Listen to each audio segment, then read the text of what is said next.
What's up, guys? Welcome back to the tax-free savings tour.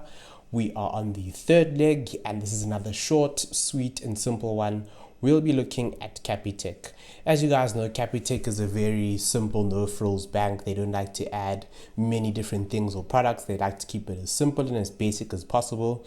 I'm even actually surprised that they actually have an offering or a product like this. I really didn't expect them to have it, especially because the way they get you to invest is actually through pushing you to easy equities. So I thought that that's how they would handle it, but I was pleasantly surprised to see that they've got a tax-free savings account. So let's actually go over it. And with that, you only have one option at Capitec, so already they're losing points for the single option. But here they have a tax-free savings account. So this would be one of the cash component ones. So it isn't like you can invest it in shares or anything via Capitec. So that's the first thing that you kind of need to note.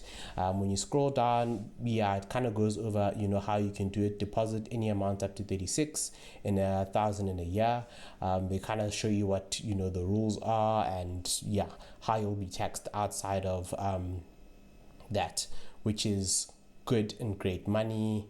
So now the one issue that I have had, or that I pick up, and I'm not sure where it says it. Oh yeah, it says it's got a fixed term of 12 to 24 months, right?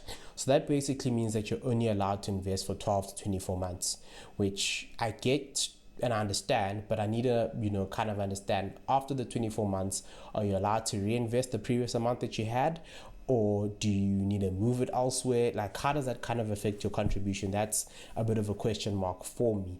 And actually, when you kind of scroll down here and kind of look at what the rates and the fees are, you'll see that I think this is the interest rate. I hope it's the rate, because it says that there's a 300 Rand fee. But anyway, the rates range anywhere from about 3% if you contribute under 10,000 Rand. And if you get it all the way up to 100,000 Rand for the full 24 months, it's 6.70%. So far, you'll actually get to see that this is the best rate. But what's kind of curious for me is, how does one actually get to this 100,000 Rand threshold? Because the max you can contribute in a year is 36,000. So if you put in 36,000 in your first year at once, the best that you can get is this 5.9%, which is still better than what Standard Bank and FNB have offered on a similarly typed account. But that's all you can get here. And even after your second contribution, where you'll be at about, call it 72,000, you're still actually not in this bracket here. And that would then mean you'd have to wait for a third year. But these only go up to 24 months. So actually, is it possible for anyone to even get to this final tier that you have over here? Unless what they're saying is that you can maybe transfer it, or it's what I was speaking about, that maybe for the first 2 years you kind of put it at this rate of 5.9, and then once the first 2 years are up and over with and you kind of want to reinvest, it still takes that principal amount, or that 72,000 plus whatever interest, and then you can add your next 36,000 to it to kind of get here. So I would say that's the one thing that's maybe a bit interesting or weird to kind of see or understand. I like that they've got a 300 Rand fee for early access to the money, because that is kind of forcing you, it's deterring you from actually taking out this money. I think Capitec is doing a good thing for their customers by kind of forcing them to keep it there. But yeah, that is basically what they have from Capitec. In terms of the cash components, this one is at the top, better than Standard Bank, which was I think 4.25, better than FNB, which I think was 4.6. So what they actually offer you is really, really good.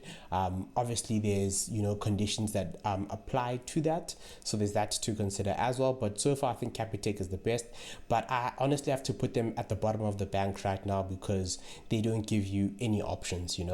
I think if they had at least one share option or something like that, it would be a slightly better choice. But this works if that you are getting maybe towards the end of your tax-free savings, or you're going to need it sometime soon, but not quite yet, or in the next 2 years maybe you are going to need the money and you kind of want to preserve your capital as much as possible, I would say this is actually a very good account of the cash equivalent accounts that we've gone over so far.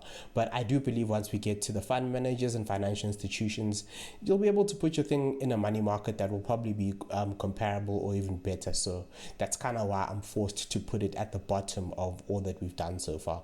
But to sort of go over the order of what we have so far, first place we still have FNB with their accounts, or because we're also evaluating it in totality, we're not just looking at the individual accounts.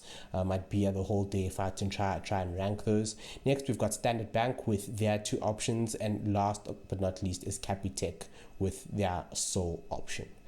Tax-free tour continues. Catch you in the next video.